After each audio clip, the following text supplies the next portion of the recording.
Interview start చేసే ముందర జై శ్రీరామ్ అండి. జై శ్రీరామ్. జై శ్రీరామ్. జై శ్రీరామ్. హిందూయిజం సనాతన ధర్మం అంటే ఏంటి సార్? యాజ్ పర్ మీ వరకు అయితే ఏమంటారు? సనాతన ధర్మం అంటే మామూలుగా వ్యవహారికంగా మనం తీసుకుంటే, అర్థంలో తీసుకుంటే క్రిస్టియన్స్ ఎక్కువగా హిందూస్ టార్గెట్ చేశారు, వీళ్ళని విమర్శిస్తారు, విగ్రహారాధనకి వ్యతిరేకం అంటారు, వాళ్ళు సైతాన్లు అంటారు. వాళ్ళు రేబిస్ సోకినటువంటి కుక్క ఎలాంటిదో హిందుత్వాన్ని తిట్టకుండా, దూషించకుండా ఒక్క పాస్టర్ ఒక్క స్పీచ్ అని చెప్తాడా? ప్రపంచంలో జరిగిన అతిపెద్ద కుంభకోణం క్రైస్తవం. మాస్టర్స్ విషయంలో మనం మాట్లాడుకుంటే అంటే వాడికి నేను మోనార్క్ని, నన్ను మాత్రమే మొక్కాలి, నా పేరు ఇదే, ఈ పేరుతోనే పిలవాలి, లేకపోతే చంపేస్తా. హిందువులు నిద్రపోతున్నారంటారా? ఈ భూమి మీద అత్యంత ప్రమాదకరమైన పుస్తకం అంటే బైబిల్. కోట్లాది మంది మహిళల ఆత్మగౌరవాన్ని ఒక పక్కన పెట్టండి, ఓ షాలిం రాజు అనే ఒక దగులుబాజీ గారిని ఒక పక్కన పెట్టండి, దేనికి ఎక్కువ వాల్యూ ఉంటుందో చెప్పండి. ఒక సంస్థని మీరు ఎందుకు స్థాపించాలనుకున్నారు? దీని వెనకాల అసలు ఉన్న కథ ఏంటి? అది కూడా కొంచెం. నా భారతదేశంలో యేసు మతం అనేది ఉండకూడదు. జరగరాంది జరిగితే ఇది దేవుడి పరీక్ష అంటారు. సార్ ఇప్పుడు ఈ కానుకల పెట్టని ఈ మధ్య తగిన అసలు ఏం సార్ ఆ కానుకల పెట్టి? పక్కోటి చర్చికి షిఫ్ట్ అయిపోతారేమో, గొర్రెలు జారిపోతాయో అని భయం వాళ్ళకి.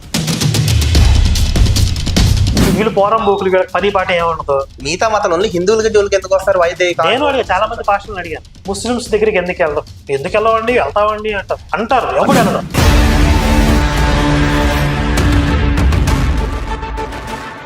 నమస్తే, వెల్కమ్ టు అవర్ ఛానల్. నేను మీ దిలీప్. ఈరోజు మనతో ఉన్నారు, బహుశా ఆయన పేరు మీకు చెప్పక్కర్లేదు అనుకుంటా.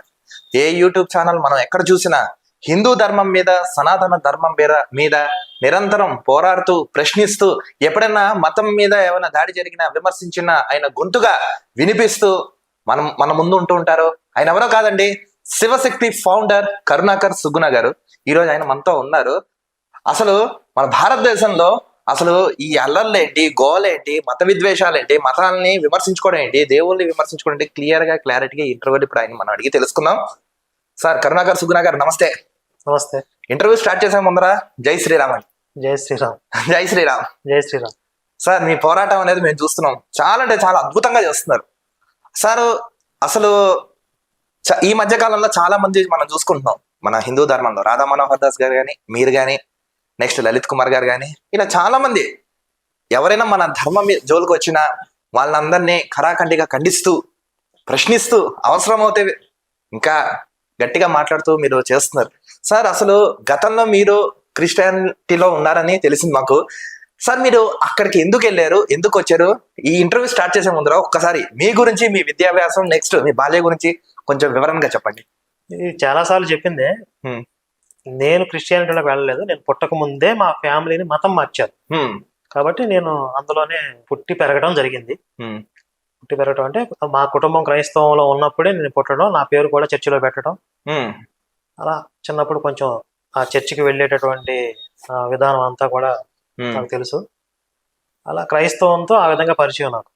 తర్వాత పెరిగి పెద్ద అయిన తర్వాత అది తప్పు, అది ఒక దుర్మార్గం, వాళ్ళు మాది మార్గం అంటారు, మార్గం కాదు, ఇది దుర్మార్గం, ఇది ఈ దేశానికి, ఈ సమాజానికి చాలా ప్రమాదకరమైన మతం. అలాగే ఒక లాజిక్ అంటూ లేకుండా, తలాతోక లేకుండా, ఒక గుడ్డి నమ్మకాలతో, మూఢనమ్మకాలతో ఏర్పడినటువంటి మతం ఇది. ప్రపంచంలో అతిపెద్ద మూఢనమ్మకం క్రైస్తవం అని తెలుసుకుని బయటకు వచ్చాను. సాధారణంగా మనం ఏ మతంలోనో, ఏ కులంలో పుట్టినా మనం ఆ అనుసారం మనం ప్రవర్తిస్తుంటాం, పెరుగుతూ ఉంటాం. మీరు అక్కడ పుట్టి ఎందుకు ఇటువైపు వచ్చేస్తారు? అంటే మీకు ఏది అట్రాక్ట్ చేసిందంటారు ఎక్కువగా? ఏదో ఒక ఇన్సిడెంట్ జరుగుతుంది కదా, అసలు మీకు ఏమనిపించి ఎందుకు మారాలనిపించింది అప్పుడు? అంటే ఒక ఇన్సిడెంట్ కారణం కాదు, ఇది ఒక జర్నీ. అనేక సంఘటనల మీద ఆధారపడినటువంటి జర్నీ ఇది. లైఫ్ లో చూస్తూ చూస్తూ కొన్ని నేర్చుకుంటూ ఉంటాం. అలా కొన్ని అంశాల ఆధారంగా ఒక నిర్ణయం తీసుకోవడం జరిగింది.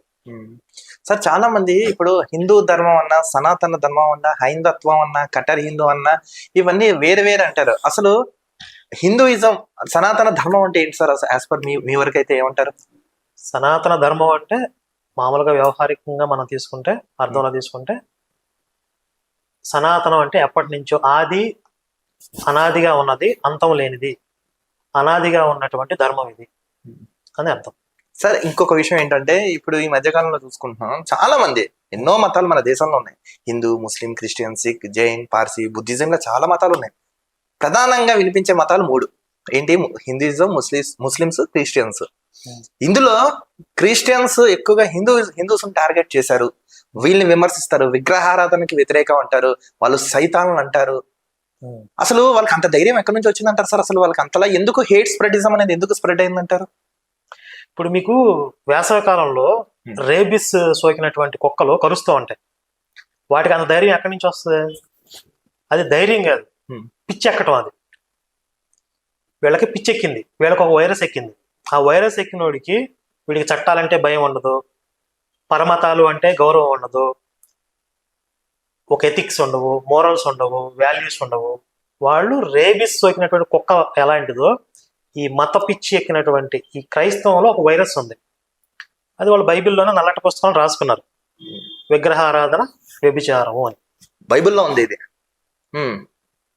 ఆ వైరస్ వాళ్ళ మెదడులోకి ఎక్కిన తర్వాత వాళ్ళు కూడా ఆ రేబిస్ సోకిన కుక్కల్లా తయారవుతారు. అందుకే ఇప్పుడు రాజ్యాంగం ఏం చెప్తుంది? ఇతర మతాలను కించపరచొద్దు, ఇతర మత సాంప్రదాయాలు మీరు అవహేళన చేయొద్దు, మాటలతో కానీ, చూపులతో కానీ, చేతులతో కానీ, ఇది కదా చెప్తుంది. కానీ వాళ్ళు పొద్దున్న లేస్తే వాళ్ళ మాటల్లో కానీ వాళ్ళ స్పీచ్ల్లో కానీ హిందుత్వాన్ని తిట్టకుండా, దూషించకుండా ఒక్క పాస్టర్ ఒక్క స్పీచ్ అని చెప్తాడా? లేదండి, చెప్పరు. ఇది అందరికీ తెలిసిన విషయమే కదా. నేను ఏమైనా అబద్ధం చెప్తున్నానా? ఓపెన్ గా అందరికి తెలిసిన విషయం కదా.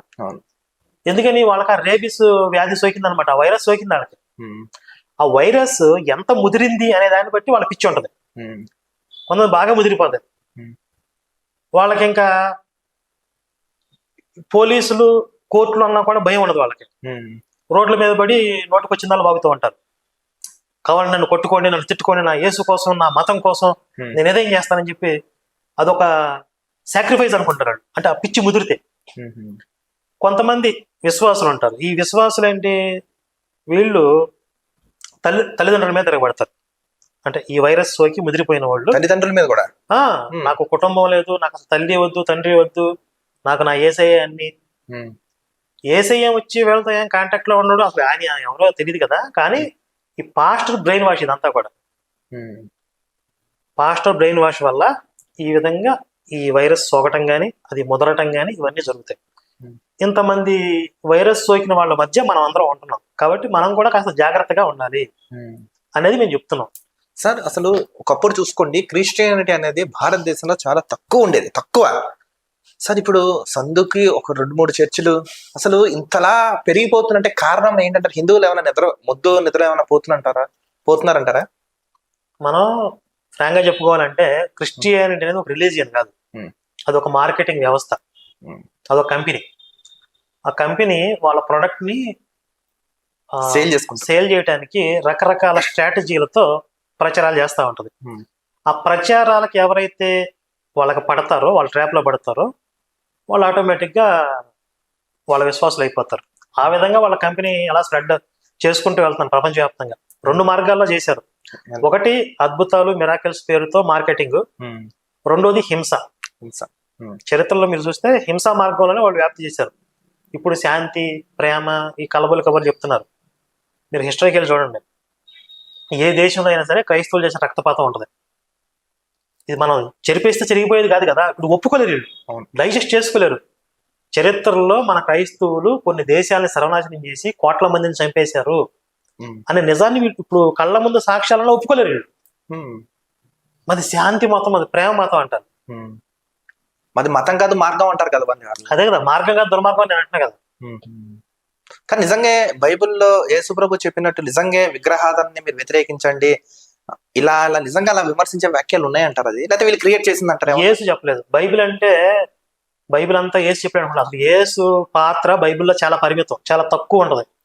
క్రైస్తవ మతానికి యేసుకి సంబంధం లేదు అసలు. మళ్ళీ వీళ్ళు యేసుప్రభు మార్గాలు మేము పాటిస్తామని చెప్తున్నారు కదా, ఆయన అడ్డు పెట్టుకుని హిందూ మతాన్ని తిడుతున్నారు కదా. అదే చెప్తారు. ఇదంతా కూడా ఒక మార్కెటింగ్ వ్యవస్థ కదా. నిజానికి ఇప్పుడు క్రైస్తవ మతంలో ఉన్నటువంటి సిద్ధాంతాలు యేసు చెప్పలేదు. దీని మీద నేను డిబేట్లు చేసి చాలా సార్లు, ఇప్పుడు కూడా నేను రెడీగా ఉన్నా ఎవడొచ్చినా సరే. క్రైస్తవ మతంలో ప్రధానంగా ఉన్న సిద్ధాంతాలన్నిటికీ కూడా యేసు వ్యతిరేకం అసలు. ఇప్పుడు ఆయన క్వైట్ ఆపోజిట్ గా చెప్పాడు. ఇప్పుడు చెప్పినవన్నీ పౌలు అనేవాడు చెప్పాడు. పౌలు ఇప్పుడు వీళ్ళు ఫాలో అవుతున్న సిద్ధాంతాలన్నీ కూడా పౌలు చెప్పాడు. అందుకే వెళ్తే పౌలు మతం.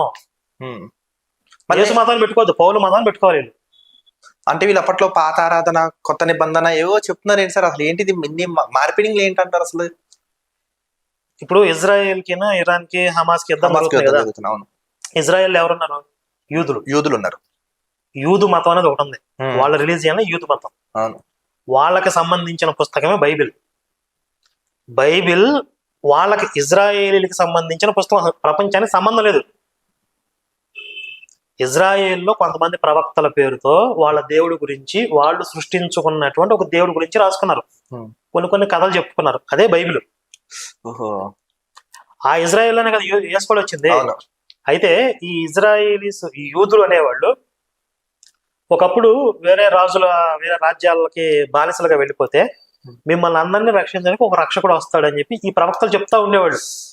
మన దేవుడు గొప్పడు, మన కోసం వాళ్ళని పంపిస్తాడు, మీరు విశ్వాసం కోల్పోవద్దు మన దేవుడి మీద అని చెప్తా ఉండేవాళ్ళు. ఇలా కొన్ని వందల సంవత్సరాల పాటు జరిగింది. అప్పుడు యేసు వచ్చి నేనే ఆ రక్షకుణ్ణి, మీరు ఎదురు చూస్తున్న రక్షకుణ్ణి నేనే అని చెప్పాడు. నిజంగా యేసు వచ్చి మీరు ఎదురు చూస్తున్న రక్షకుడు నేనే అని చెప్తే, ఒకవేళ నిజంగా ఆయన రక్షకుడు అయితే ఏం చేయాలి? ఆయన ఆపాలి కదా, యుద్ధాలు ఆపాలి, వాళ్ళకి ఇజ్రాయేలీస్ రక్షించాలి కదా, యూదుల్ని వేరే రాజుల నుంచి రక్షించాలి. కానీ ఏం జరిగింది? ఆ యూదుల చేతిలో చచ్చిపోయాడు. ఇప్పుడు క్రైస్తవ మతం ఏం చేశారు? యేసు ఎవరైతే రక్షకుడు అని చెప్పుకున్నాడో, ఎవరినైతే రక్షించడానికి వచ్చానని చెప్పుకున్నాడో వాళ్ళ చేతిలోనే చచ్చిపోతే యేసుని వాళ్ళ యూదుల దేవుడికి కొడుకుని చేసేసి ఒక క్రైస్తవ మతాన్ని తయారు చేశారు. యేసు చచ్చిపోయిన తర్వాత క్రైస్తవ మతం తయారైంది.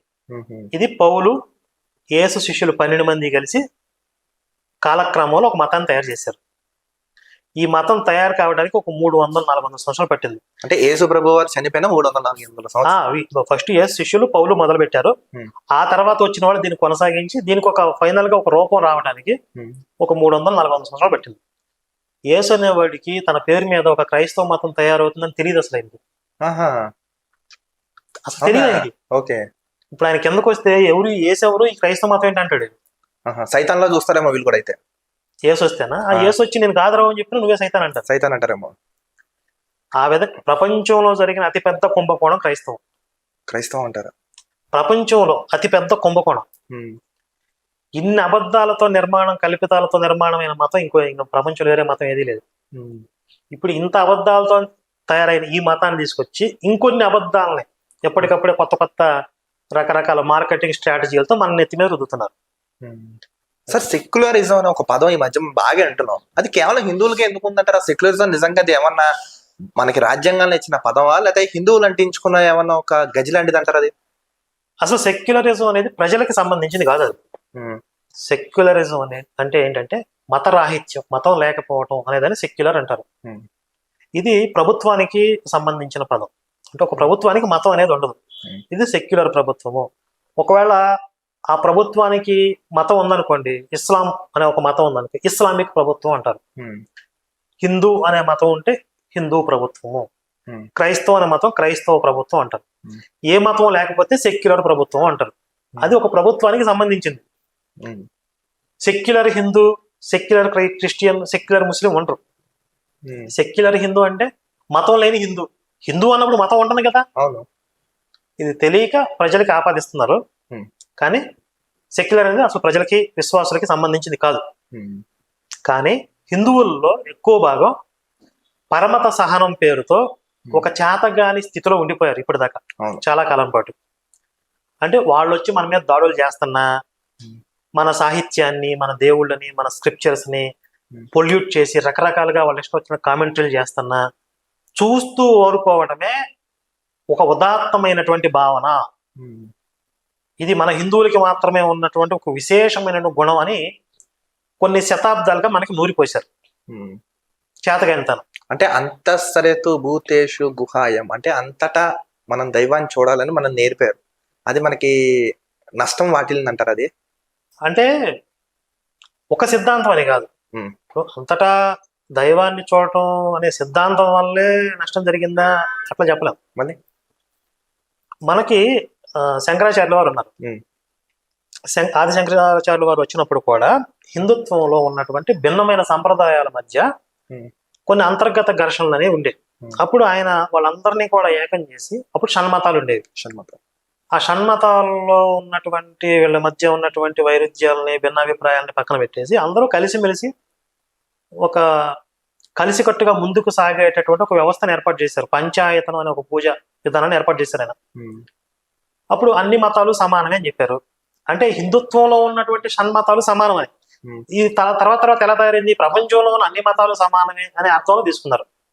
ఇలా మన మంచి కోసం, మన యొక్క ఆధ్యాత్మిక పరిణతి కోసం చెప్పినటువంటి కొన్ని విషయాలని దాన్ని రాంగ్ మీనింగ్ లో తీసుకుని ఇంకొకళ్ళు వేరే వ్యాఖ్యానాలు చేయడం వల్ల ఆ విధంగా కొంత అచేతన స్థితిలోకి వెళ్ళిపోయింది హిందూ జాతి. అదే అంటే ఏ మతం వాళ్ళు అన్నారు సార్ అన్ని మతాలు సమానం, అందరూ సమానం, హిందువులు ఎందుకు అంటారండి? ఎందుకు వాళ్ళకి అంత మంచి మనసు అని నేను అంటున్నాను. అది అవసరం లేదు కదా, 2 వే ఉండాలి కదా అని అంటున్నాను.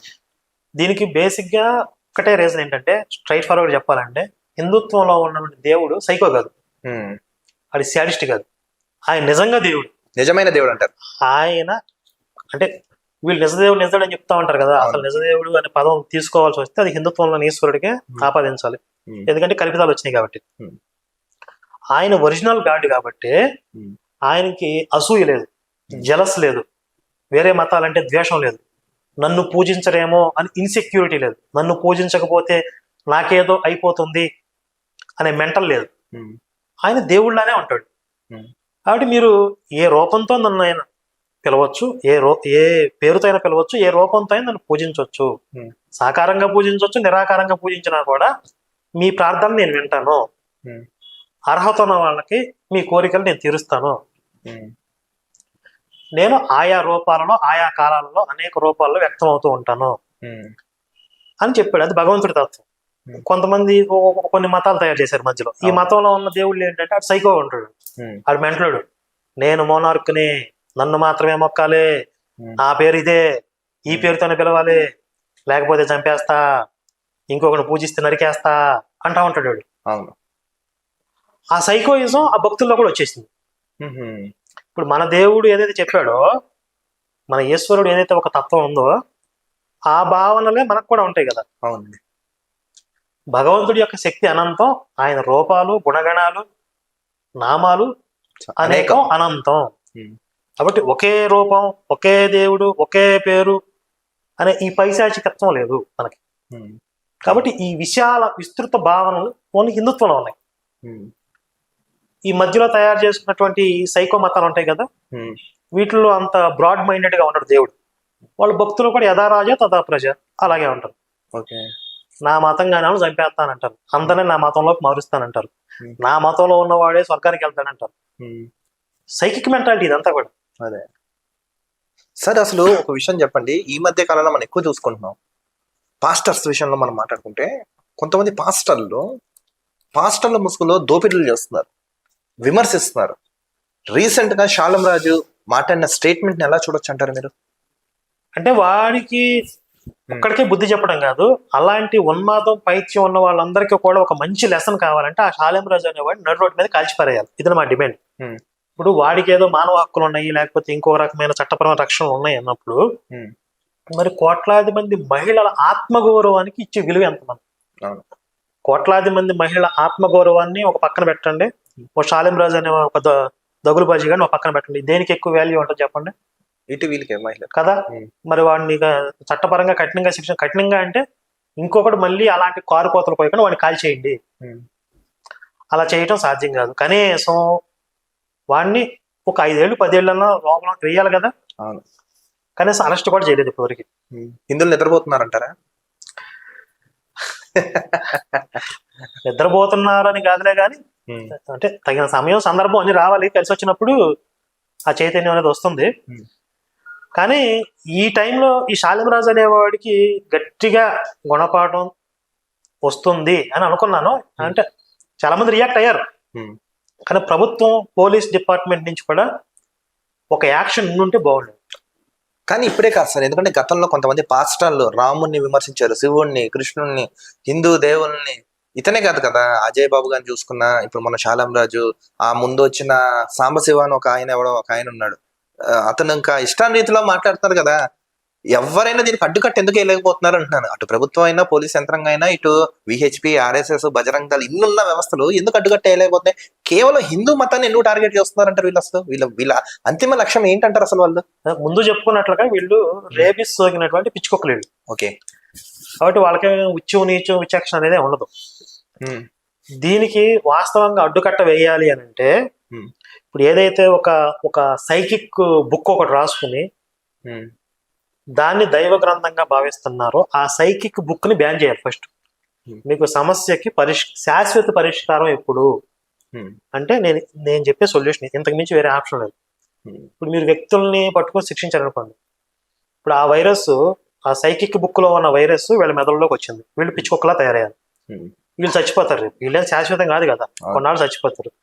మరి ఇంకో పిచ్చుకొక్కలు తయారవుతాయి, నెక్స్ట్ జనరేషన్ మళ్ళీ తయారవుతాయి. ఎక్కడి నుంచి తయారవుతున్నారు వాళ్ళు? మెయిన్ మూల కారణం ఇది, ఈ సైకిక్ బుక్ లో ఉన్నటువంటి సైకిక్ మెంటాలిటీ, ఆ వైరస్. ఫస్ట్ దాన్ని చంపాలి. ఆ విషాన్ని చంపకుండా ఆ విషపూరితమైనటువంటి వ్యక్తుల్ని మాత్రమే మీరు శిక్షిస్తే అది ఎప్పటికీ శాశ్వత పరిష్కారం కాదు. కానీ ఒక రిలీజియన్ ముసుగులో, ఒక మతం ముసుగులో నేను ఒక బుక్ రాసుకుని దాంట్లో నా ఇష్టం వచ్చినట్టుగా ఏం చెప్పినా కూడా చెల్లిపోతుంది అని అంటే అది ఎట్లా కరెక్ట్ అవుతుంది? ఇప్పుడు సభ్య సమాజం, నాగరిక సమాజంలో కొన్ని ఇప్పుడు ప్రజాస్వామిక విలువలు, మానవ జాతి పరిణామ క్రమంలో కొన్ని వాల్యూస్ అనేవి మనం ఏర్పరచుకున్నాం. అంటే ఇప్పుడు బలవంతుడు బలహీనుని దోచుకోవడం అనేది అన్యాయం అని మనం చెప్తున్నాం లేదా? అంటే ఈ మన దేవుడి దిగొచ్చి మనం చెప్పాలా? మనకే తెలుస్తుంది. మన విచక్షణను బట్టి ఒక బలవంతుడు బలహీనుడు దోచుకోవడం అన్యాయం తెలుస్తుంది కదా. అలాగే అనేక మతాలు, అనేక విశ్వాసాలు ఉన్నప్పుడు ఇంకొక మతాన్ని నువ్వు కించపరుస్తూ మాట్లాడడం దుర్మార్గం కదా. మరి నువ్వు దైవ గ్రంథంగా భావించే ఒక బుక్ లోనే అలా రాసుకున్నావు అంటే దుర్మార్గం కదా. అది తీసేయాలి వద్దా? అది సమాజాన్ని పాడు చేస్తుందా లేదా? ఫస్ట్ ఆ బుక్ ని బ్యాన్ చేయాల్సి. ఆ నల్లట్టు బుక్ ని కనుక బ్యాన్ చేసేస్తే, ప్రపంచంలో లేకుండా చేస్తే, జార్జ్ బెర్నార్డ్ షా అని చెప్పి ఒక వెస్ట్రన్ తత్వవేత్త, ఆయన ఏం చెప్తాడు, ఈ భూమి మీద అత్యంత ప్రమాదకరమైన పుస్తకం అంటే బైబిల్. అది డైరెక్ట్ స్టేట్మెంట్ ఉంది, గూగుల్ కూడా చూడచ్చు.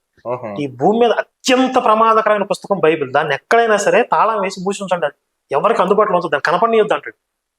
Most dangerous book is Bible. మరి దాని గురించి ఉన్న విషయాన్ని గురించి మాట్లాడే దమ్ము ఎంతమందికి ఉంది?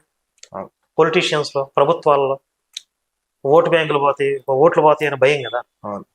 అంటే మన పవరు, మన అధికారం మనకు ఉండాలి, మనం సేఫ్ గా ఉండాలి, ఇక సమాజం ఏమైనా పర్లేదు. మరి అలాంటి మనస్తత్వాల వల్ల దీనికి మరి శాశ్వత పరిష్కారం ఎప్పుడు వస్తుంది అంటే ఎట్లా చెప్పు? సార్ ఇంకొక విషయం చూడండి, రీసెంట్ గా మనం చూసుకుంటున్నాం, హిందూ సాంప్రదాయాన్నే క్రైస్తవులు కూడా పాటిస్తున్నారు. మనం రీసెంట్ గా చూసుకుంటే కొన్ని చర్చిల దగ్గర ధ్వజస్తంభాలు ఉంటాయి, కొన్ని చోట్ల కొబ్బరికాయలు అమ్ముతారు, ఏదో రకరకాల హిందూ. ఇంకా జస్ట్ ఇంకేంటంటే ఆయన బొట్లు పెట్టేసి ఇంకా అంత మాత్రానికి అందులోకి వెళ్ళడం ఎందుకు సార్? అసలు ఎందుకు వీళ్ళు కామెడీ చేయడానికి వెళ్ళారా, లేకపోతే నిజంగా అమాయకంగా వెళ్ళారంటే ఏం చెప్తారు దీనికి? ఇది చాలా కారణాలు. ఒకటి భావదారిద్ర్యం అంటారు కదా, భావదారిద్ర్యం లాగా వాళ్ళకి ఆధ్యాత్మిక దారిద్ర్యం అని ఒకటి ఉంటుంది. వాళ్ళ దేవుణ్ణి ఎలా ఆరాధించుకోవాలో తెలియదు, ఎలా పాటలు పాడాలో తెలియదు, హిందుత్వంలో ఉన్నటువంటి భక్తి పాటలను కాపీ పడతారు, హిందుత్వంలో ఉన్నటువంటి భక్తి విధానాలను కాపీ పడతారు. అంటే వాళ్ళ దేవుడు పరిపూర్ణుడు కాదు, వీళ్ళ భక్తులు కూడా పరిపూర్ణ, ఆ మతం కూడా కంప్లీట్ కాదు. అది వేరే అక్కడ ఒకటి ఇక్కడ ఒకటి తెచ్చుకుని, అరువు తెచ్చుకుని, ఇట్లా పేర్చుకుని ఏర్పాటు చేసిన ఒక మతం కదా. అతుకుల బొంత, అంతకు తగిన గంత అతుకుల బొంత. కాబట్టి అలాగే తగలాడుతుంది అది జనాలు సరే ఇంత అవినీతి జరుగుతును, అదంత దుర్మార్గం అని తెలుసుకోవడం ఎందుకు గుడ్డిగా వెళ్ళిపోతున్నారంటారు? ఏమన్నా మాయ లాంటిది ఏమైనా చేస్తున్నారంటారా? నేను చాలా సార్లు దీనికి ఈ ప్రశ్నకి సమాధానం చెప్పింది ఏంటంటే, ప్రతిరోజు కూడా సైబర్ నేరాలు జరుగుతున్నాయి, జాగ్రత్తగా ఉండండి అని చెప్పి న్యూస్ పేపర్లలో, టీవీలలో, సోషల్ మీడియాలో ఎన్నో రకాలుగా అవేర్నెస్ తీసుకోవడం ప్రయత్నం చేస్తున్నా, బాగా చదువుకున్న వాళ్ళు కూడా లక్షల్లో నష్టపోయారు, కోట్లలో నష్టపోయారు అని చెప్పి వస్తానే ఉన్నాయి కదా. ఎందుకు మోసపోతున్నారు అంటే వీక్ మెంటాలిటీ. అంటే రాత్రికి రాత్రి నేను 10 లక్షలు 20 లక్షలు నా అకౌంట్ లో పడిపోతాయి అని ఒక ఆతృత అంటే దురాశ. అలాంటి దురాశ ఉన్నవాళ్ళు అలాంటి మోసాలకు గురవుతారు. అలాగే క్రైస్తవం కూడా ఒక దురాశ పూరితమైనటువంటి కొలేస్తుంది. నీకు ఫ్రీగా స్వర్గం వస్తుంది, నీ పాపాలన్నీ రద్దయిపోతాయి, ఇది సత్యం అసత్యం పక్కన పెట్టేయండి, నీ అకౌంట్ లో 10 లక్షలు పడతాయి అనగానే సత్యం అసత్యం లాజిక్ తో పని లేదు. వెళ్ళి దూకేస్తున్నారు కదా, అవును. అలాగే నీ పాపాలన్నీ పోతాయి, నీకు ఫ్రీగా స్వర్గం వస్తుందని దూకేస్తున్నారు. ఆహా. అలాగే నీకు ఏ రోగాలన్నా పోతాయి, అద్భుతం జరిగిద్ది. మ్యాజిక్ షో చేస్తా ఉంటారు కదా, స్కిట్ చేస్తారు. అవును. అందులో లాజిక్ ఉండదు, తలా తోక ఉండదు. Hmm. అంటే వీక్ మెంటాలిటీ, మానసికంగా బలహీనంగా ఉన్న వాళ్ళు అందులోకి పోతారు. ఓకే. మీరు మెంటల్ గా స్టేబుల్ గా ఉన్నారు, మ్యాజిక్ షో జరుగుతున్నాయి, ఈ అద్భుతాల పేరుతో వీళ్ళు స్కిట్లు వేస్తున్నారు.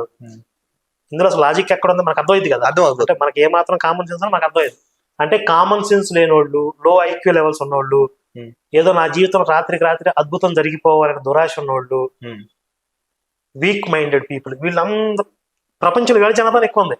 అదే అంటే సైంటిస్టులు కన్నా బాబాలకు భయపడతారంటారు, అంతేనా? అలా కాదంటారా? మీరు అట్లా చెప్తే సైంటిస్టుల కంటే పాస్టర్లకు భయపడతారని చెప్పాలి. పాస్టర్లకు భయపడతారా? ఇప్పుడు ప్రజాస్వామ్యంలో ఆదర్శాలు, విలువలు అందరూ చెప్తారు. అవును. ఓట్లను నమ్ముకుంటే మంచి పద్ధతి కాదు, ప్రజాస్వామ్యం నిలబడి. కానీ ఎలక్షన్ వచ్చే టైంకి ఎంతమంది నోట్లు తీసుకోకుండా ఓట్లు వేస్తున్నారు చెప్పండి. అంతే. అంటే మెజారిటీ వాళ్ళే ఉన్నారు. ఎందుకు? వాళ్ళు వీక్ మైండెడ్. ఇప్పుడు డబ్బులు తీసుకుంటే మనం అది ఎవరు గెలుస్తాడో ఏం చేస్తారో సంగతి, మన భవిష్యత్తు సంగతి. ముందు కళ్ళ ముందు కనబడే డబ్బుకు ఆశపడుతున్నారా లేదా? అలాగే ఈ క్రైస్తవ మతం కూడా సేమ్, మనిషి బలహీనతలను కొట్టింది ఇది. ఆశ, భయం. మనిషికి రెండు బలహీనతలు ఉంటాయి. ఒకటి ఆశ ఉంటుంది, అంటే తనకు అర్హత లేనిది కూడా ఆశించేటటువంటి స్వభావం ఉంటుంది. ఒకటి రెండోది భయం ఉంటుంది, అంటే తాను చేసిన తప్పుల వల్ల లేకపోతే తనకు తెలియని ఏదైనా విపత్తులు లాంటివి, ఏదన్నా ప్రమాదం కలుగుతుందని భయం ఉంటుంది. ఈ రెండింటి మీద కొట్టింది క్రైస్తవ మతం. అదే హిందుత్వం తీసుకోండి, ఆశ భయం మీద నిర్మాణం కాదు అది, సత్యం ధర్మం అనే పునాదుల మీద నిర్మాణం అయింది. అక్కడ మీకు దేవుడిని నమ్మాడా లేదా, కోరికలు తీర్నియాలా, ఇది కాదు. ఇప్పుడు రావణాసురుడు ఎంత గొప్ప శివభక్తుడైనా శిక్షించబడ్డాడు. అంటే కర్మ అనేది అతను వెంటాడింది. అంటే వాడు చేసేటటువంటి ధర్మాల విచక్షణ ఆధారంగా వాడి సంబంధించినటువంటి పనిష్మెంటో లేకపోతే వాడికి దక్కేటటువంటి అవకాశాలు ఇవన్నీ ఉంటాయి. ఇక్కడ సత్యం ధర్మం, ఇక్కడ ఆశ భయం. మనిషి బలహీనతల మీద ఆధారపడింది. మనిషి బలహీనతలను అధిగమించి అతను శారీరకంగా, మానసికంగా, ఆధ్యాత్మికంగా ఉన్నతంగా ఎదగటానికి హిందుత్వం అనేది సహాయపడుతుంది. ఈ రెండింటి నిర్మాణంలో ఇంత తేడా ఉంది. ఇప్పుడు ప్రపంచంలో అన్ని మతాలు సమానమని చెప్తారు తెలియకుండా.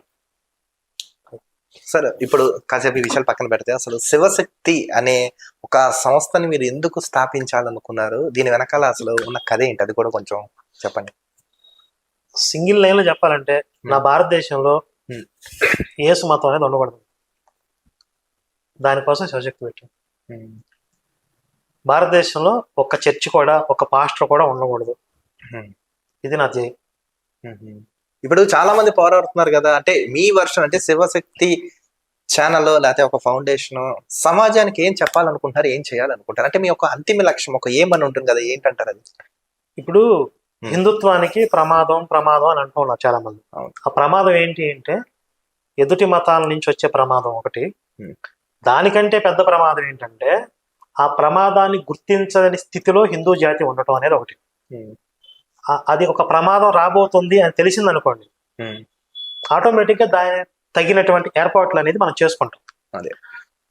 వీళ్ళు కనీసం ఆ ప్రమాదాన్ని గుర్తించలేని స్థితిలో ఉంటే, రేపు ఈ మతం కాకపోతే ఇంకో మతం వస్తుంది, ఇంకొక వ్యవస్థ వస్తుంది, ఇంకొకటి ఎవడో వచ్చి దాడి చేస్తాడు, ఇంకొకడో వచ్చి ఆక్రమించుకుంటాడు. అంటే ప్రధానంగా క్షాత్ర గుణం అనేది నశించింది హిందువుల్లో. అంటే మన మీద జరుగుతున్న దాడిని చూస్తూ ఊరుకోవడం అదొక ఉదాత్తమైన, ఇంతకుముందు చెప్పినట్టుగా అదొక మంచి గొప్ప విశేషమైనటువంటి గుణం అనే ఒక భావన వల్ల క్షాత్రాన్ని చంపేశారు. ఆ క్షాత్రాన్ని మళ్ళీ మేల్కొల్పాలి హిందువుల్లో. ఇప్పుడు చిన్న చిన్న జీవుల్లో, చీమలు, తేనెటీగలు, వీటిల్లో కూడా వాటిని రక్షించుకునేటటువంటి ఒక రక్షక వ్యవస్థ ఉంటుందా లేదా? ఉంటుంది. అవి లేకపోతే ఏమైపోతాయి? అంతరించిపోతాయి కదా. మనం చిన్నప్పటి నుంచి చదువుకుంటాం, నా పుట్టలో వేలు పెడితే నేను పుట్టనా, నా బంగారు పుట్టలో వేలు పెడితే. చిన్న చీమ మనకు మెసేజ్ ఇచ్చేది, దాని పుట్టలో వేలు పెడితే కుట్టి కుట్టి చంపేసి అది చచ్చిపోయేదాకా చంపిద్ది కదా చీమ. మరి అలాంటిది మన అస్తిత్వం మీద, మన ఆత్మగౌరవం మీద దాడి జరుగుతున్నప్పుడు చూస్తూ ఊరుకోవటం గొప్ప లక్షణం ఎలా అవుతుంది? అంతే. ఒక సూత్రం ఉంటుంది, ఆత్మరక్షణ చేత గాని లేదా ప్రతిఘటించడం చేత గాని తరం ఆ జాతి అంతరించిపోతుంది తొందరలో. అదే అంటారు. కాబట్టి అన్నిటికన్నా పెద్ద ప్రమాదం ఏంటంటే తమ అస్తిత్వం కోసం, తమ ఆత్మగౌరవం కోసం పోరాడలేని అచేతన స్థితిలో ఉండడం అన్నిటికంటే పెద్ద ప్రమాదం. ఆ స్థితి నుండి హిందువులు బయటికి రావాలి. అప్పుడు ఈ పాషాణ మతాలు కాకపోవచ్చు, ఇంకొకటి కావచ్చు, ఏదైనా కావచ్చు, ఏదొచ్చినా మనం ఎదుర్కోగలుగుతాం. అదే ప్రతి దేశం కూడా ఒక రక్షణ బడ్జెట్ అనేది పెట్టుకుని ఒక ఆర్మీని ఎందుకు తయారు చేసుకుంటుంది? ఆ దేశాన్ని రక్షించుకోవడం. అట్లా హిందుత్వానికి కూడా ఒక ఆర్మీ ఉండాలి. అదే ప్రతి వ్యవస్థలో కూడా ఒక ఆర్మీ ఉండాలి. సార్, భారతదేశంలో కేంద్రంలో ఉన్నది బీజేపీ ప్రభుత్వమే. హిందువులు మెజారిటీగా ఉన్న దేశం హిందువే, అది మన ఇండియానే. ఇన్ని ఉండి కూడా హిందువులకు రక్షణ లేకుండా ఎందుకు పోతుందంటే ఏం చెప్తారు దీనికి సమాధానం? హిందువులు మెజారిటీగా ఉన్నారు అని ఇలాంటి ఒక మాటలతోనే మభ్య పెడుతూ వచ్చారు. అంటే మైనారిటీ అయిపోయేదాకా మీరు ముసుగేసుకుని పడుకోండి, ఏం ప్రమాదం లేదని చెప్పి బుజ్జగించడం అనమాట ఇదంతా. కానీ క్రమేపీ హిందూ జనాభా తగ్గుతుంది అనే వాస్తవాలన్నా మనం గ్రహించాలి కదా. మరి ఆ విషయాలను చెప్పాలి కదా పెద్ద మనుషులు. హిందువులు మెజారిటీ అనేవాళ్ళు హిందువుల జనాభా తగ్గిపోతూ వస్తుంది అనే వాస్తవం చెప్తున్నారా? చెప్పట్లేదు. అంటే ఏంటి? మీకేం ప్రమాదం లేదు, మీరు నిద్రమత్తులోనే ఉండండి అని మభ్య పెట్టడం ఇది. మన దేశం విడిపోయినప్పుడు, భారతదేశం విడిపోయినప్పుడు పాకిస్తాన్లో హిందూ జనాభా ఎంత, ఇప్పుడు ప్రజెంట్ ఎంతమంది ఉన్నారు? ఇక్కడ భారతదేశంలో ముస్లిం జనాభా ఎంత, ఇప్పుడు ప్రజెంట్ ఎంతమంది ఉన్నారు? ఈ ఒక్క విషయాన్ని మీరు అధ్యయనం చేస్తే, ఈ ఒక్క విషయాన్ని మీరు పట్టుకుంటే కనుక మీకు భవిష్యత్తు మొత్తం మీ కళ్ళ ముందు కనపడదు. ఇంకేం అవసరం లేదు మీకు. ఇంకా చరిత్ర గురించి లోతుగా చదవాల్సిన అవసరం లేదు, భవిష్యత్తు గురించి భయంకరమైనటువంటి అధ్యయనం చేయాల్సిన అవసరం లేదు. మీకు మొత్తం సినిమా అర్థమైపోద్ది. మనం చాలా మంది ఇప్పుడు క్రిస్టియానిటీని వాళ్ళు ఇలా ఉంటున్నారు, అలా ఉండాలని అంటున్నాం. కానీ మన హిందూయిజంలోనే కొంతమంది ఇస్కాన్ పేరుతో కృష్ణుడి గురించి భయంకరంగా ప్రమోట్ చేస్తున్నారు. Krishna is the only the lord who saves us all from the sins అని మొత్తం మ్యానిపులేట్ చేస్తున్నారు కొంతమంది. అందరూ అనట్లేదు. ఈ పరంగా చూసుకుంటే ఇది కూడా ఒక చిన్న మినీ మాఫియాలా తయారవుతున్నాం. దీనికి ఏం చెప్తారు సమాధానం? చిన్న మినీ మాఫియాలా తయారైంది, ఇది చూసాం ప్రత్యక్షంగా. ఇప్పుడు ఇస్కాన్ వాళ్ళు Krishna is the only saviour అన్నారు అనుకోండి, ఎవరికి ప్రాబ్లం లేదు. హిందుత్వంలో ఉన్న ఎవరికి కూడా అభ్యంతరం లేదు. ఎందుకంటే ఎవరైనా సరే మనం ఈశ్వరుడికి ఉన్నటువంటి ఒక రూపాన్ని, ఒక పేరుని, ఒక నామాన్ని పట్టుకొని మనం ఆరాధన చేసుకుని ఆయన రక్షణ అనుకోవచ్చు, అందులో తప్పులేదు. కానీ ఇక్కడ అభ్యంతరం ఏంటంటే కొంతమంది వ్యక్తపరిచేది ఏంటంటే కొంతమంది శివద్వేషాన్ని ప్రకటిస్తున్నారు.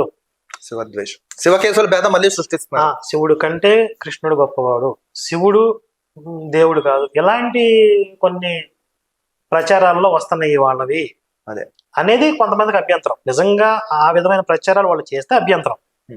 చెయ్యట్లేదు, మేము ఓన్లీ కృష్ణుడిని మాత్రమే పట్టుకోమని చెప్తున్నాము, కృష్ణుడి గురించి మేము ప్రచారం చేస్తున్నాం అంటే ఎవరికి అభ్యంతరం లేదు. అదే సార్, ఇంకోటి ఈ మధ్య కాలంలో ఇంకోటి చూసుకుంటున్నాం, బ్రహ్మకుమారిస్, ఈ పదం వినే ఉంటారు. అసలు వాళ్ళు ఈ మధ్య శివరాత్రి వస్తా శివాలయం దగ్గర టెంట్ వేయడం, అసలు ఈ బ్యాచ్ ఎక్కడి నుంచి వచ్చింది సార్? అసలు ఎవరు సార్ వీళ్ళందరూ? అసలు ఈ బ్రహ్మకుమారిస్ అనేవాళ్ళు? ఇది ఇస్లాం కి సంబంధించిన వ్యక్తి దీన్ని స్టార్ట్ చేశాడని చెప్తారు. ఇస్లాంకి సంబంధించిన వ్యక్తి ఇది. అంటే హిందుత్వం మీద జరిగేటటువంటి అనేక కుట్రలలో భాగంగా హిందుత్వంలో నుంచే కొన్ని సంప్రదాయాలను తయారు చేయడం, కొన్ని కల్ట్ తయారు చేసి వాస్తవంగా మన మూలాలకు వ్యతిరేకంగా కొన్ని సిద్ధాంతాలు తయారు చేయడం అనమాట. అంటే కన్ఫ్యూజ్ చేయటం హిందువులు. ఇప్పుడు వేరే మతాలు అంటే కొంతమంది ఇష్టపడకపోవచ్చు, వేరే మతంలోకి వెళ్ళడం చాలా మంది నచ్చవచ్చు. కానీ హిందుత్వం పేరుతోనే ఒక కల్ట్ తయారు చేస్తే కొంతమంది లాగొచ్చు, అలా వీక్ చేయొచ్చు. హిందుత్వాన్ని పడగొట్టడానికి అనేక కుట్రలు జరుగుతున్నాయి. అందులో భాగంగా ఈ బ్రహ్మకుమారి వీళ్ళందరూ వచ్చి కన్ఫ్యూజ్ చేస్తా ఉంటారు. అసలు భగవద్గీత చెప్పింది కృష్ణుడు కాదు, శివ పరమాత్మ అంటారు. మళ్ళీ ఆ శివుడు మనకు ఉన్నటువంటి మనం ఆరాధించే శివుడు కాదు, ఆయన వేరంటారు. తర్వాత పెళ్లిళ్ళు చేసుకోవద్దు, మెయిన్ గా పెళ్లిళ్ళు చేసుకోవద్దు అంటే ఏంటంటే హిందూ జనాభా తగ్గించడానికి ఇది ఒక కుట్ర. భార్యాభర్తల సంసారం అన్నా చెల్లెలని పిలుచుకోవాలి. ఇప్పుడు ఒక పక్క వేరే మతం వాళ్ళేమో ఒక్కొక్కరు 4, 5, 10 మందిని కంటూ పోతుంటే ఉన్న హిందువుల్ని మీరు పెళ్లి చేసుకోవద్దు, సంసారాలు చేయొద్దు, పిల్లల్ని కనొద్దు అంటే హిందూ జనాభాని తగ్గించడం కుట్రలు ఇవన్నీ. అలాగే హిందుత్వంలో ఉన్నటువంటి స్క్రిప్చర్స్ ని కూడా పొల్యూట్ చేసేసి వీళ్ళకు ఇష్టం వచ్చిన వ్యాఖ్యానాలన్నీ చేసేసి ఆయన ఆ మతాన్ని కళ్ళు తయారు చేసినాడు ఒక దేవుడు అని ఒక దిక్కుమాల ప్రచారాలు చేసేసి హిందువులు చెడగొట్టే ప్రయత్నాలు ఇవన్నీ కూడా. అయితే ఈ బ్రహ్మకుమారీస్ గురించి ఈ మధ్య కాలంలో చాలా బాగా అందరికీ అవగాహన వచ్చింది. గతంలో లాగా వీళ్ళు ఎక్కడా కూడా శివాలయాల్లో కానీ శివరాత్రి టైంలో కానీ ప్రచారం చేయడానికి ఎవరు అవకాశం కల్పించలేదు. అంటే ఈ మధ్య కాలంలో బాగా తిరుగుబాటు వచ్చింది కాబట్టి. కానీ ఎందుకు సార్ అసలు ఏం పాపం చేసిందంటారు హిందూ ధర్మం? ఎందుకు ఇంత దాడులు జరుగుతున్నాయి? ఎందుకంటే ఏ హిందువులు ఏ దేశాన్ని ఆక్రమించలేదు, ఏ హిందువులు ఏ దేవతామూర్తిని విమర్శించలేదు, ఏ హిందువులు ఏ మతాన్ని అగౌరవపరచలేదు. భిన్నత్వంలో ఏకత్వం లాగా మన భారతదేశంలో అందరం కలిసి ఉంటున్నాం. అదేనా పాపం చేసిందంటారు ఏమైనా హిందువులు? ఎందుకు అంత ద్వేషం అంటారు అసలు హిందువులు అంటే? హిందువులు పాపం చేశారని కాదు. ఇప్పుడు ఈ భాష కలి స్వభావం ఇది, కలియుగం కదా. కలి స్వభావం ఏంటంటే ధర్మాన్ని వినాశనం చేయటమే. కాబట్టి ఇక ఆ ప్రయత్నాలనే అనేక రకాలుగా జరుగుతూ ఉంటాయి. పాషాణ మతాల రూపంలో జరుగుతాయి, కొన్ని పాషాణ మతాలు ఏర్పడతాయి. మనిషిలో ఉన్న అరిషట్ వర్గాల రూపంలో పతనం చేస్తాయి మనిషిని. అంటే ధర్మాన్ని వినాశనం చేయటమే కలిపురుషుడి యొక్క వాడి ప్రయత్నం, వాడి లక్ష్యం. ఆ కలిపురుషుడే ఇప్పుడు ఇంతకుముందు చెప్పా కదా, సైకిక్ మతాలు కొన్ని ఉంటాయి. నేనే దేవుణ్ణి, నన్ను మాత్రమే పూజించాలి, నన్ను పూజించకపోతే చంపుతా అనే స్వభావం ఆ కలిపురుషుడిగా ఉంటది. వాడి సంతానం కూడా అలాగే ఉంటారు. వాళ్ళు కూడా ఇక మీకు ఒక సిద్ధాంతం ఉంది క్రిస్టియానిటీలో, డాక్ట్రిన్ ఆఫ్ క్రిస్టియన్ డిస్కవరీ అని చెప్పి ఒక సిద్ధాంతం ఉంది. ఇది 14-15 శతాబ్దాలలో దీన్ని అమలు చేశారు. అంటే ఆ సిద్ధాంతం ఏం చెప్తుందంటే, ఎక్కడైనా సరే ఒక సంపద ఉంది అని తెలిస్తే అది క్రైస్తవులదే. అవునా? ప్రపంచంలో ఎక్కడైనా సరే. అంటే అప్పటికి ప్రపంచ పటం యొక్క మొత్తం భౌగోళిక స్వరూపం గురించి పూర్తిగా తెలియదు. తెలియక అటు వెళ్తే అక్కడ ఒక దేశం ఉంటుంది, ఇటు వెళ్తే ఇక్కడ ఒక దేశం ఉంటుంది, ఇక్కడ కొన్ని సహజ వనరులు ఉంటుంది, ఇక్కడ సంపద ఉంటుంది అని ఆ రోజు ఉన్న క్రైస్తవ మత పెద్దలు ఏం చేశారంటే, ఈ భూగోళంలో చాలా మనకు తెలియని సంపదలు ఎన్నో ఉన్నాయి, మనకు తెలియని దేశాలు కూడా ఉన్నట్టున్నాయి. కాబట్టి ఒక సిద్ధాంతం తయారు చేశారు. ఎక్కడైనా సరే ఒక సంపద ఉంది అని తెలిస్తే అది క్రైస్తవులదే అని చెప్పి. వీడికి తెలిస్తే ఈడిదే. అంటే బస్సులో సీట్ వేయడం కదా, బస్సునే కబ్జా కొట్టారు. పలానా చోట బస్సు ఉందని తెలిస్తే ఆ బస్సు ఇదే. అవునా? వీడికి తెలియనంత వరకు వీడి కాదు. పలానా చోట డాక్ట్రిన్ ఆఫ్ క్రిస్టియన్ డిస్కవరీ అంటారు దాన్ని. అందుకే వాస్కోడి గామా అనేవాడు వెతుక్కుంటూ పోయాడు, భారతదేశం వెతుక్కుంటూ వచ్చాడు. ఎందుకు? డిస్కవరీ, కనుక్కుంటే భారతదేశం మీద ఆధిపత్యం వాళ్ళదే. వాడికి అలాగే ఇంకొకడు కొలంబస్ అనేవాడు, అసలు వాస్తవానికి వాడు కొలంబస్ అనేవాడు ఇండియాని కనిపెట్టడానికి బయలుదేరాడు, వీడు అమెరికాని కనిపెట్టడం బయలుదేరాడు అంటారు. ఈ కొలంబస్ అనేవాడు ఇండియాని వెతుక్కుంటూ అమెరికాకు పోయాడు. అక్కడ ఉన్న వాళ్ళని చూసి వాళ్ళే ఇండియన్స్ అనుకున్నాడు. వాళ్ళు ఎర్రగా ఉన్నారు, రెడ్ ఇండియన్స్ అన్నారు. ఇండియన్స్ నల్లగా ఉంటారని చెప్పారు కదా, వీళ్ళేంటి ఎర్రగా ఉన్నారు, సరే రెడ్ ఇండియన్స్ అని చెప్పి పేర్లు పెట్టారు. ఆ రెడ్ ఇండియన్స్ మొత్తం చంపేశారు ఈ క్రైస్తవులు అక్కడికి వెళ్ళి. అమెరికా మూలవాసులు ఎవరు అనుకుంటున్నారు? ఇప్పుడు ఉన్న వాళ్ళు ఎవరు కాదు. అమెరికాలో పూర్వం ఒక జాతి ఉండేది, మొత్తం వాళ్ళందరినీ చంపేసి వీళ్ళ మతాన్ని తయారు చేశారు అక్కడ. ఒక మాఫియాలా తయారైంది. క్రిస్టియన్ డిస్కవరీ అదే కదా, అక్కడికి వెళ్ళి వాళ్ళ ప్రకృతి సంపదనంతా దోచుకోవటం. అలా ఈ దిక్కుమాల కొన్ని దుర్మార్గమైనటువంటి సిద్ధాంతాలు పెట్టి క్రైస్తవ మతం అనేది స్ప్రెడ్ అయింది. ఇప్పుడు బ్రిటిషర్స్ రవి అస్తమించ బ్రిటిష్ సామ్రాజ్యం పేరుతో ఎన్ని దుర్మార్గాలు చేసి ఎన్ని దేశాలను దోచుకున్నారు. అక్కడ వాళ్ళ ప్రభుత్వాలు నడవటానికి, స్థానికంగా ఉన్న ప్రజల్లో తిరుగుబాటు రాకుండా ఉండడానికి క్రైస్తవ మతాన్ని రుద్దారు కొన్ని చోట్ల. ఇవన్నీ చూస్తుంటే మీకే అర్థమవుతుంది, ఎక్కడన్నా శాంతి ప్రేమ పేరుతో క్రైస్తవ మతం వ్యాప్తి చెందిందా? చెప్పింది ఒకటి చేసేది ఇంకోలా జరుగుతుంది. అంతా కూడా రక్తపాతం, హింస, దుర్మార్గాలతో. ఇప్పుడు మీ కళ్ళ ముందు చూసుకుంటే ఎన్ని అద్భుతాల పేరుతో, మిరాకిల్స్ పేరుతో మోసం చేస్తున్నారు. ఇది శాంతి ప్రేమ సత్యం పేరుతో వ్యాప్తి చెందుతుందా? అంటే లో ఐక్యూ లెవెల్స్ ఉన్న వాళ్ళని టార్గెట్ చేయడం, వీక్ మైండెడ్ పీపుల్ టార్గెట్ చేయడం. ఎవరికైనా రోగం ఉంటే నువ్వు యేసుని నమ్ముకో, రోగం తగ్గిపోద్దని వాడి వలయటం. వాడు తగ్గలేదు ఏంటి అంటే, నువ్వు 7 వారాలు రావాలి, 14 వారాలు రావాలని. తర్వాత మీ ఇంట్లో వాళ్ళు మతం మారలేదు, మీ ఇంటి వెనకలు మతం మారలేదు, ఇలా సాగు తీసుకుంటూ పోవడం. 3-4 సంవత్సరాలు వాడికి బ్రెయిన్ వాష్ అయిన తర్వాత వాడు అందులో బయట రాలేకపోవడం. ఒకవేళ చచ్చిపోతే వాడు దేవుడి దగ్గరికి పోయాడు అదృష్టవంతుడని చెప్పడం. ఇది కదా జరుగుతుంది. ఇంత దుర్మార్గపు మతం ప్రపంచానికి ఎక్కడ ఉంది చెప్పండి. అందుకే అసలు నేనేమంటానంటే, భారతదేశం నుంచి ఈ దుర్మార్గ మతాన్ని మనం తరివేయాలి. అసలు భూమి మీద కూడా ఉండకూడదు. మానవ జాతికే ప్రమాదం. ఈ నల్లట బుక్కు, యేసు మతం అనేవి మానవ జాతికే ప్రమాదం. సరే, ఇప్పుడు మీరు ఇంతలా పోరాడుతున్నారు, ప్రశ్నిస్తున్నారు, అన్ని చేస్తున్నారు. ఎప్పుడైనా మీకు థ్రెటనింగ్ కాల్స్ లాంటివి వచ్చాయా? అప్పుడు ఎలా ఎదుర్కోగలుగుతారు? ఎలా ఎదుర్కొన్నారు అసలు మీరు? ఎదుర్కొనేది ఏముంది అంటే, కాల్స్ చేసి బెదిరించే వాళ్ళు ఉంటారు. ఒకవేళ వాళ్ళు రియల్ గా ప్రయత్నం కూడా చేస్తున్నారో తెలియదు. ఏదైనా సరే నేను దేనైనా ఫేస్ మీద రెడీగా ఉన్నాను. సరే, ఇలా హిందువులు అసలు ఎందుకు చైతన్యం రావట్లేదు అంటారు? అంటే భయమా, లేకపోతే నిర్లక్ష్యం అంటారు. అసలు మీరు ఏం అబ్జర్వ్ చేశారంటారు? అంటే అర్థం చేసుకోలేకపోవటం, పరిస్థితుల్ని బేరీజ్ చేసుకుని అంచనా వేయలేకపోవటం. పూర్వం మన రాజులు కూడా చేసిన తప్పు ఏంటి అంటే, ఎవడో వేరే మతస్థుడు వచ్చి మన మీద దాడి చేస్తున్నాడు, లేకపోతే వేరే విదేశీయులు వచ్చి మన మీద దాడి చేస్తున్నాడు, వాళ్ళు బహుశా మన దేశంలో ఉన్న సంపద కోసం వచ్చి ఉంటారు అని అనుకున్నారు.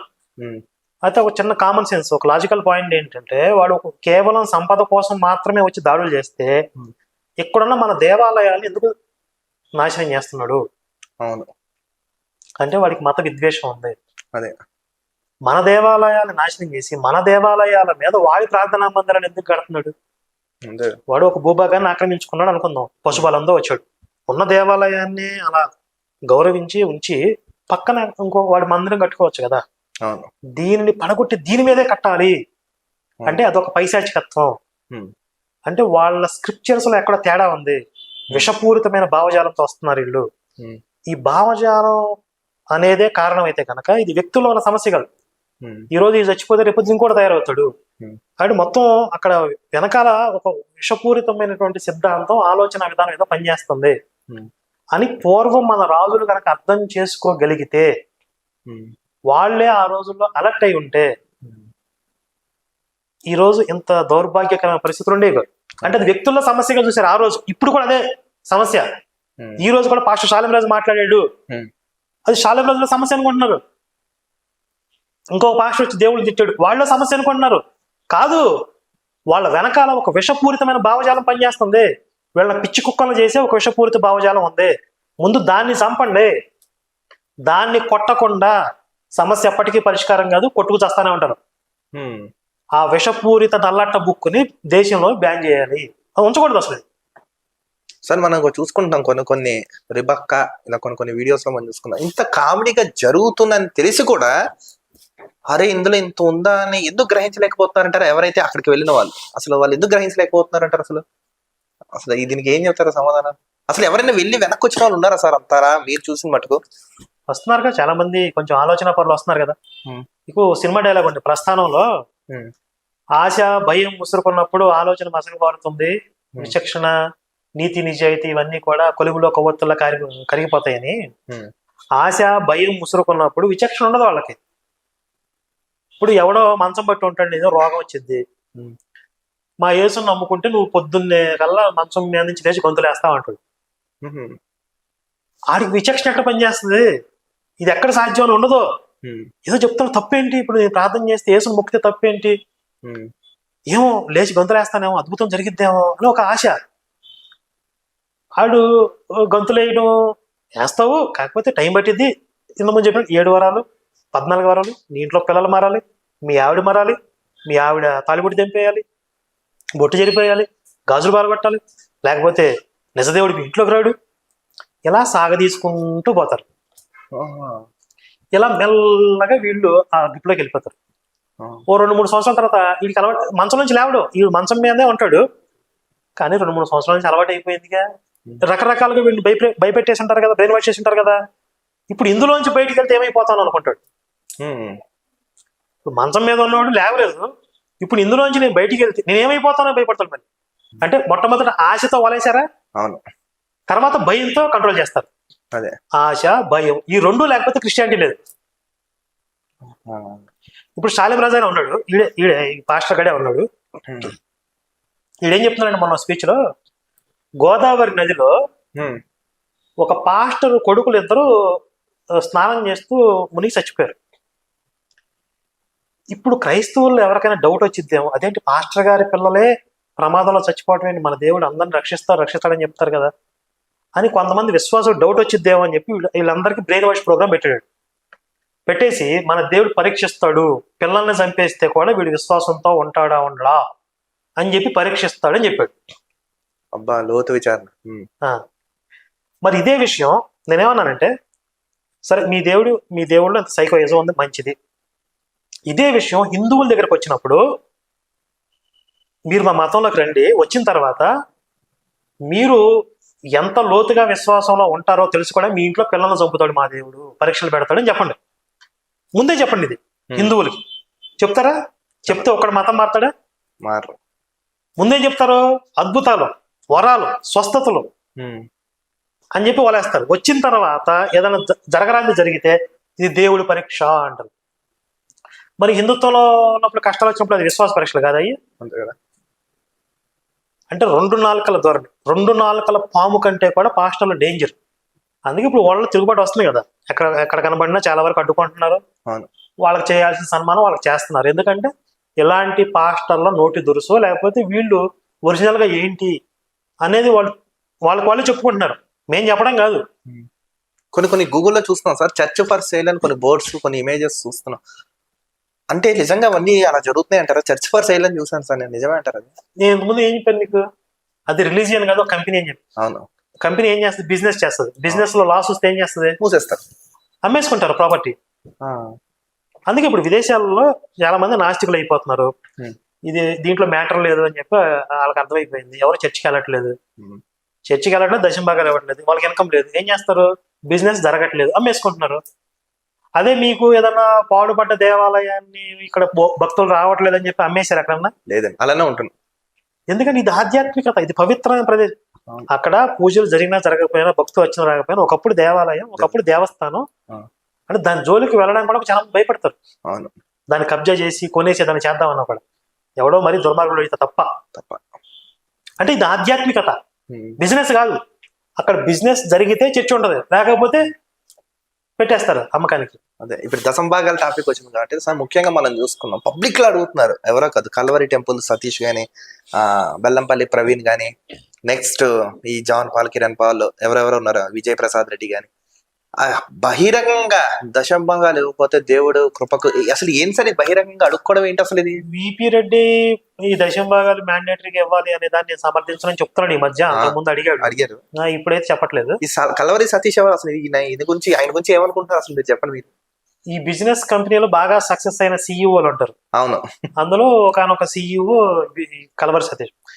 అదే మొత్తం ఓవరాల్ గా క్రైస్తవం యొక్క స్వభావమే ఆశా భయంతో వీక్ మైండెడ్ పీపుల్ పట్టుకోవడం. దాన్ని ఇంకొంచెం బాగా ఎన్కాష్ చేసుకున్న వాళ్ళలో సతీష్ ఒకడు. అంటే ఈ దొంగ తెలివితేటలు, నక్క తెలివితేటలు, ఈ క్రిమినల్ ఐడియాలజీ ఉన్న వాళ్ళకి మంచి ప్లాట్ఫామ్ క్రైస్తవం.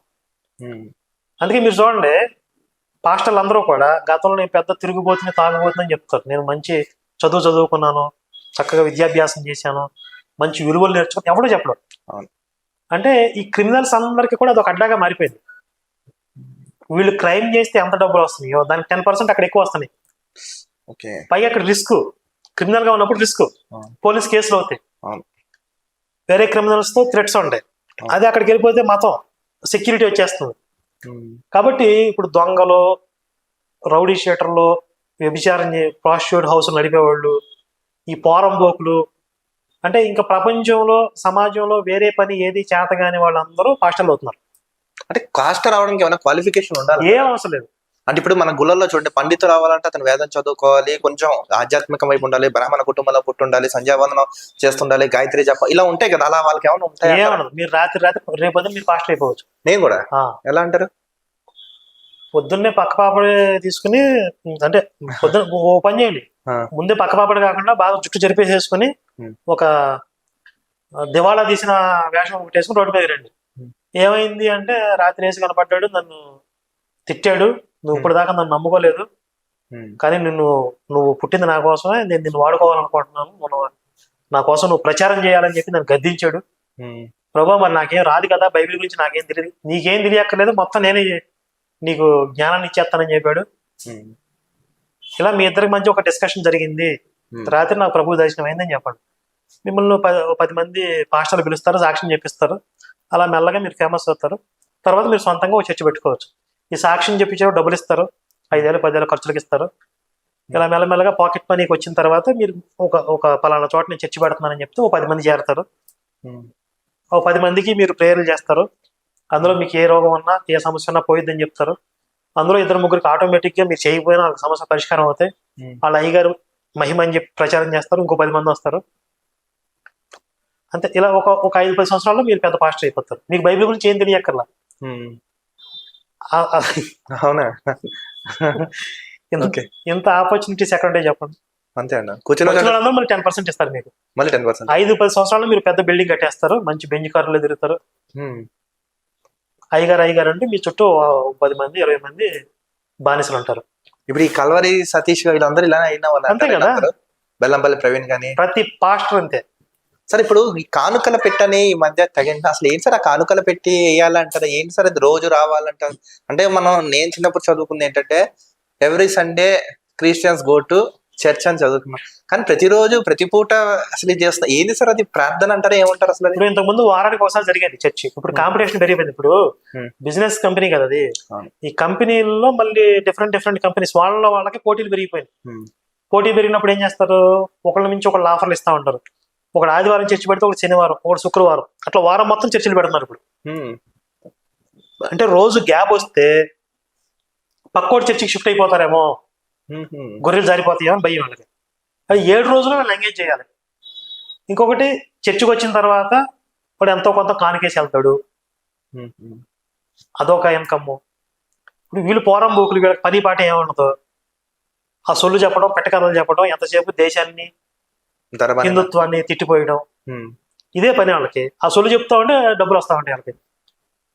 సరే ఇంకొకటి చూడండి, వీళ్ళు ముస్లిమ్స్ ఎందుకు అసలు ముస్లిం జోలికి వెళ్ళరు, ఓన్లీ హిందువులే. నాకు చాలా మంది ఈ ప్రశ్న అడగమన్నారు, అసలు మిగతా మతాలు ఓన్లీ హిందువులకి జోలికి ఎందుకు వస్తారు?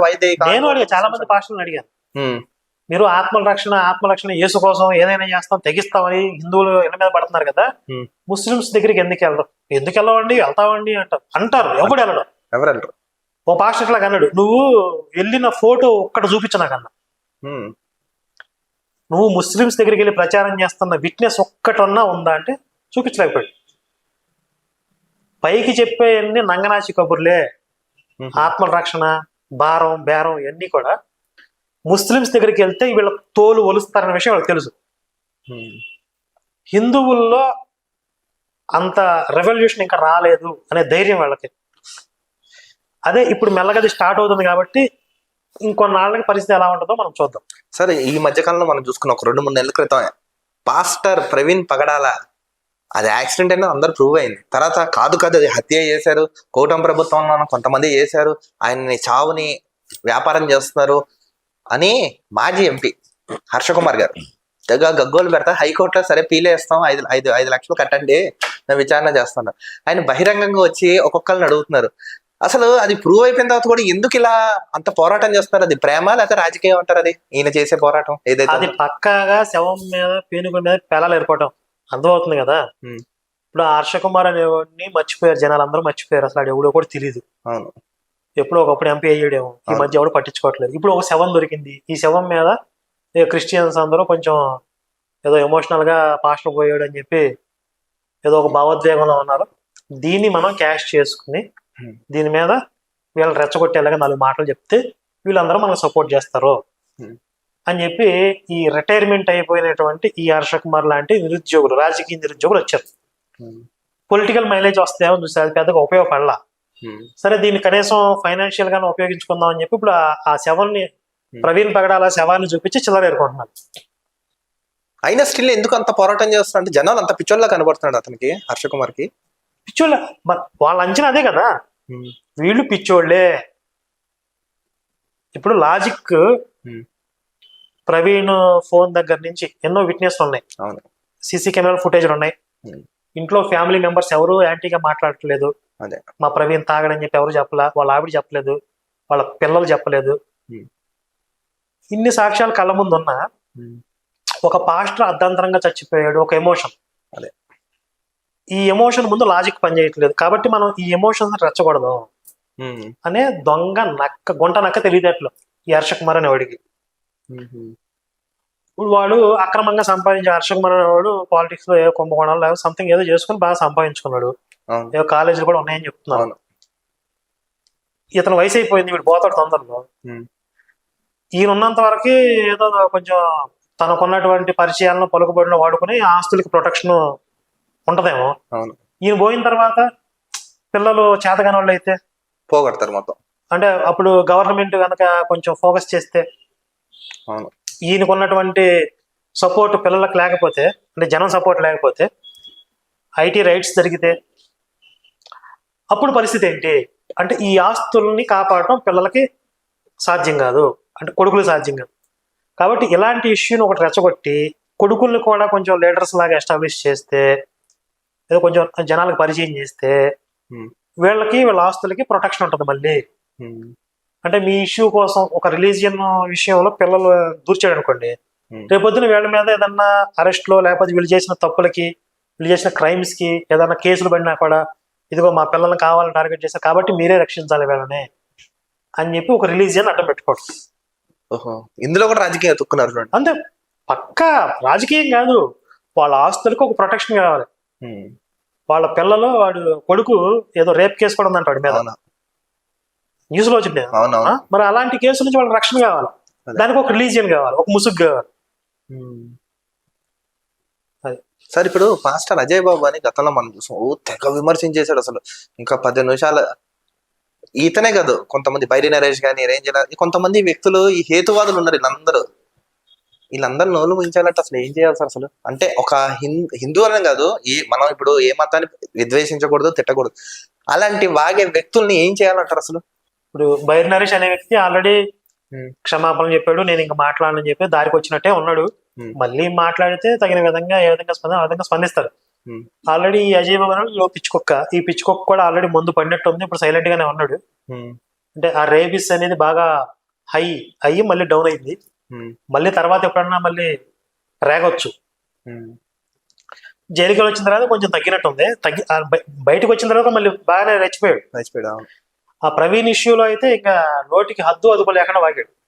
అయితే ఓవరాల్ గా చూస్తే ఇలాంటి వాళ్ళ వల్ల ఆ మతం ఇంకా నష్టపోతుంది, మన పని ఇంకా ఈజీ అయింది.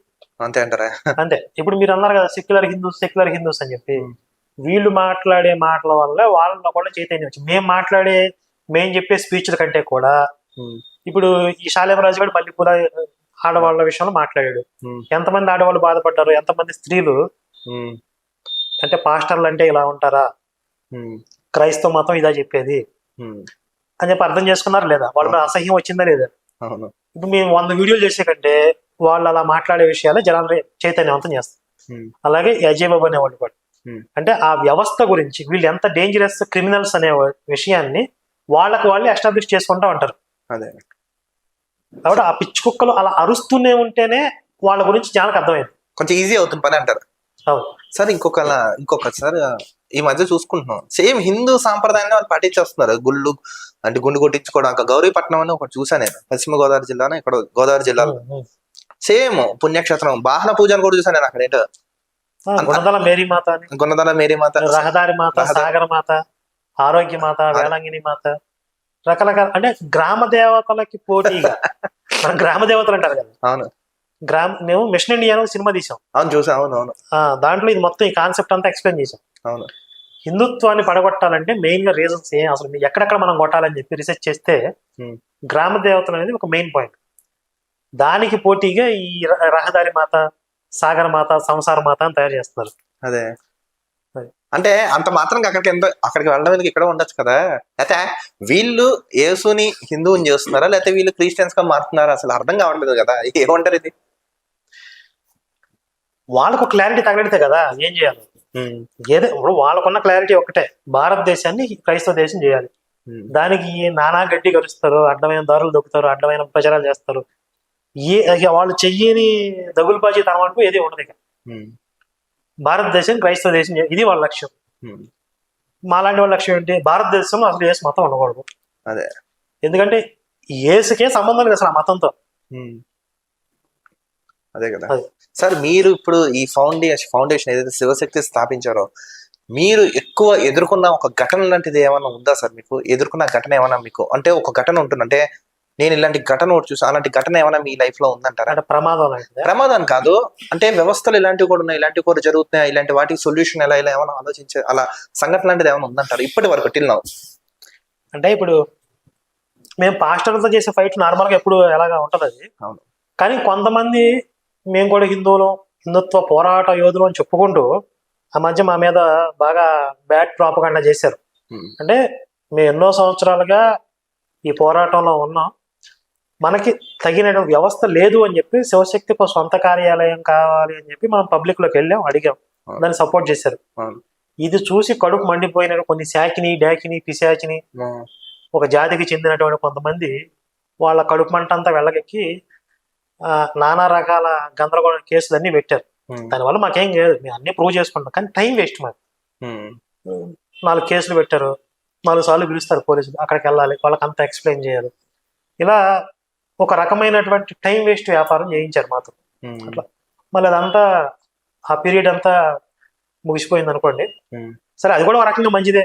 ఇప్పుడు పోలీస్ డిపార్ట్మెంట్ నుంచే మనకి క్లియరెన్స్ సర్టిఫికేట్ వచ్చింది కదా, ఇంకా హ్యాపీ. అంటే అంతకు ముందు కొంతమందికి బయటికి చెప్పకపోయినా ఒక ఒపీనియన్ ఉండొచ్చు, వీళ్ళు ఏదైనా ఫ్రాడ్ చేస్తున్నారేమో అని. ఒకళ్ళు చేసుంటే మరి దొరికిపోయేవాళ్ళం కదా, క్రైమ్ అందరికీ తెలిసి ఉండేది కదా. మొత్తం అన్ని పరిశీలించి ఏ దోషమో లేదు అని చెప్పి ప్రభుత్వం నుంచే, పోలీస్ డిపార్ట్మెంట్ నుంచే మనకి ఒక క్లియరెన్స్ సర్టిఫికేట్ వచ్చింది, కాబట్టి అది కూడా హ్యాపీనే. సరే, అందుకే మీ ఆఫీస్కి వస్తున్న క్రమంలో నేను బయట కొన్ని బోర్డ్స్ చూసా, శ్రీకృష్ణ పరమాత్మ అర్జునుడికి బోధించిన భగవద్గీతలను కొన్ని శ్లోక, అసలు ఎందుకు పెట్టారు, దాని అంతర్యామి ఏంటంటారు? అసలు అదొక నాకు ఎందుకు ఇది నా సందేహంగా కలిగింది, ఏంటంటారు? భగవద్గీతని ఎందుకు బోధించాడు శ్రీకృష్ణుడు అంటే, అర్జునుడికి చెప్పాడు ఎలా ఉండాలి అంటే, మానవాళికి ఏదైతే సందేశం తెలపాలో అది అర్జునుడి త్రూ చెప్పాడు ఆయన. అది ఎప్పుడు చెప్పాడు? కురుక్షేత్ర యుద్ధం సమయంలో. కురుక్షేత్రం అంటే ఎప్పుడు జరిగింది? ద్వాపర యుగంలో జరిగింది. ద్వాపర యుగం ఎండింగ్ లో, కలియుగ ఆరంభంలో ముందు జరిగింది కదా. అంటే కలియుగంలో రాబోయే మానవ జాతికి ఏదైతే అవసరమో అది భగవద్గీత రూపంలో ఇచ్చాడు. ఒక భగవద్గీతను ఇంతకుముందు చెప్పాం కదా, వీక్ మైండెడ్ అని చెప్పి, ఆ మానవ బలహీనతలన్నీ భగవద్గీతను పట్టుకుంటే మనం అధిగమించవచ్చు. అంటే ఆ బలహీనతలకి ఇది వ్యాక్సిన్ లాంటిది. ఆ భగవద్గీతలో ఉన్నటువంటి ముఖ్యమైన శ్లోకాలను మనం అక్కడ కనీసం ఇవి చదువుకున్నా కూడా మనం బ్యాలెన్స్డ్ గా ఉంటాం లైఫ్ లో. సార్, కరుణాకర్ సుగుణ గారికి ఒక అంతిమ లక్ష్యం ఏముందంటే ఏం చెప్తారు దీనికి సమాధానం? చెప్పాగా, క్రైస్తవ ముక్త భారత్, ఇదే నా జీవిత లక్ష్యం. ఇప్పటి వరకు మీకు ఎంతమంది సపోర్ట్ ఉన్నారు సార్? అంటే ఇప్పుడు మీకు ఎవరెవరు మెయిన్ సపోర్ట్స్ ఉన్నారంటారంటే, ఇప్పుడు ప్రతి పర్సన్ కు లైఫ్ లో ఎదగాలన్నప్పుడు ఒక ఇన్స్పిరేషన్ గా ఒకళ్ళు ఉంటారు, ఫాదరో, మదరో, హస్బెండ్, అదే భార్యనో, లేదా పిల్లలో, లేదా గురువో. అలా మీ లైఫ్ లో ఎవరున్నారు సార్? మీకు ఇలా ఎవరున్నారంటే ఏం చెప్తారు? నువ్వు బాలకృష్ణ డైలాగ్ ఒకటి ఉంటది ఏదో సినిమాలో, ఒక మనిషిని బ్రతికించేది ఆకలి, నీరు, గాలి, మాత్రం పగ కూడా ఉంది. ఈ క్రైస్తవ మాఫియా నుండి భారతదేశం నుంచి తరిమి కొట్టాలనే తపన, ఆ ఆర్తి, లేకపోతే పగ ఏదైతే అనుకోండి, అదే నన్ను నడిపించే ఒక చోదక శక్తి, అదే ఎనర్జీ నాకు. కరుణాకర్ సుగుణ గారు హిందూ మతంలో ఏ దేవుడిని ఆరాధిస్తారు ఎక్కువగా? అంటే స్వామి నాకు ఈ పవర్ నాకు, అలా ఎవరిని ఆరాధిస్తారంటే మీ ఇష్టదైవం పరంగా? హిందువులో ఉన్న సిద్ధాంతాలు తెలిసిన వ్యక్తిగా చెప్పాలి అంటే, ఒకే ఈశ్వరుడు అనేక రూపాల్లో వ్యక్తం అయ్యాడు, ఒక్కొక్కళ్ళకి ఒక్కొక్క తత్వం ఇష్టం. ఇప్పుడు శ్రీ మహావిష్ణువే రాముడిగా వచ్చినప్పుడు ఒక తత్వంతో ఉన్నాడు, కృష్ణుడిగా వచ్చినప్పుడు ఒక తత్వం. రాముడిగా ఏకపత్ని వ్రతుడు, మరి అదే విష్ణు కృష్ణుడిగా వచ్చినప్పుడు అనేక మంది భార్యలు ఉన్నారు. కాబట్టి ఒక్కొక్కరికి ఒక్కొక్క తత్వం నచ్చుతుంది. అలా నాకు శివుడు అంటే ఇష్ట దైవం. సార్, ఫైనల్ గా ఒక question, last but not least, ఇది కొంచెం పబ్లిక్ కి యూస్ అయ్యేలాగా ఒక క్వశ్చన్ అడుగుతాను. ఈ శివశక్తి ఛానల్ త్రూ మన ఇంటర్వ్యూ ద్వారా పబ్లిక్ కి ఏం చెప్పాలనుకుంటున్నారు? ఒక స్ట్రైట్ గా చెప్తారా ఆన్సర్? పబ్లిక్ కి అని కాదు కానీ హిందువులకి. అదే, హిందువులే మన పబ్లిక్. వాళ్ళే హిందువులకి ఎప్పుడు మేము చెప్పేదే, చరిత్రను ఒకసారి మనం అధ్యయనం చేసుకోవాల్సిన అవసరం ఉంది. చరిత్రలో మన పెద్దవాళ్ళు, పూర్వీకులు ఒకటి ఎన్నో త్యాగాలు చేసి ఈ రోజు మనకున్నటువంటి ఈ సాంస్కృతిక వారసత్వ సంపద అంటారు. ఇప్పుడు మన తాత ముత్తాతల నుంచి ఆస్తులు వచ్చాయా, ఇది కాదు అసలు. దానికంటే ఎంతో అమూల్యమైంది. ఇప్పుడు మనం వెళ్ళి దేవాలయాలకి దర్శనం చేసుకోగలుగుతున్నాం అంటే, ఆ దేవాలయాలు నిలబడటానికి కొంతమంది వాళ్ళ తలలు తెగినా కూడా అడ్డగా నిలబడ్డారు. అలాంటి త్యాగాలు చేస్తే ఈరోజు మనకి ఈ సాంప్రదాయాలు, దేవాలయ వ్యవస్థ, మన ఆచార వ్యవహారాలు ఇవన్నీ మనకు వచ్చాయి. మరి వాళ్ళ త్యాగాలకు విలువిచ్చి మనం ఈ ఏమంటారు ఒలింపిక్ జ్యోతి లాంటిది, ఈ జ్యోతిని నెక్స్ట్ భవిష్యత్ తరాలు కూడా ఫార్వర్డ్ చేయగలగాలి. చేసినప్పుడే వాళ్ళకి మనం కృతజ్ఞత చూపించిన వాళ్ళు అవుతాం. అలాగే కొంతమంది తప్పు చేశారు అంటే అంచనా వేయలేకపోయారు. ఈ పాషాణ మతాలను అంచనా వేయలేక ఏదో వ్యక్తుల్లో దోషం అనుకున్నారు, ఇదంత ప్రమాదకరం కాదనుకున్నారు, విషపూరితం కాదనుకున్నారు. అలా అంచనా వేయలేకపోవడం వల్ల అది చాప కింద నీరులాగా విస్తరించింది. కాబట్టి ఈ 2 విషయాలు మనం దృష్టిలో పెట్టుకోవాలి. ఈ విషపూరితమైన భావజాలాన్ని మనం కరెక్ట్గా అంచనా వేయాలి, దాన్ని ఎదుర్కొని తగిన విధంగా సిద్ధం అవ్వాలి. అలాగే మన పూర్వీకులు, మన పెద్దవాళ్ళు ఎన్నో త్యాగాలు చేసి, బలిదానాలు చేసి మనకి ఇచ్చినటువంటి వారసత్వాన్ని భవిష్యత్ తరాలకు కొనసాగించాలి. దానికోసం మనం అవసరమైతే ఎన్ని త్యాగాలు చేయడానికి మనం సిద్ధంగా ఉండాలి. ఈ 2 విషయాలు చెప్తాం. ఓకే సార్, చాలా అంటే చాలా ధన్యవాదాలు సార్. మీ యొక్క విలువైన సమయాన్ని మాకు కేటాయించి నిజంగా చాలా అంటే చాలా ప్రశ్నలకి అద్భుతమైన సమాధానం చెప్పినందుకు ధన్యవాదాలు. మీది ఏదైతే లక్ష్యం ఉందో అది నెరవేరాలని మేము కూడా జనం తరపున, మా తరపున, నా తరపున కూడా మనస్ఫూర్తిగా కోరుకుంటూ జై శ్రీరామ్ అండి. Thank you. జై శ్రీరామ్.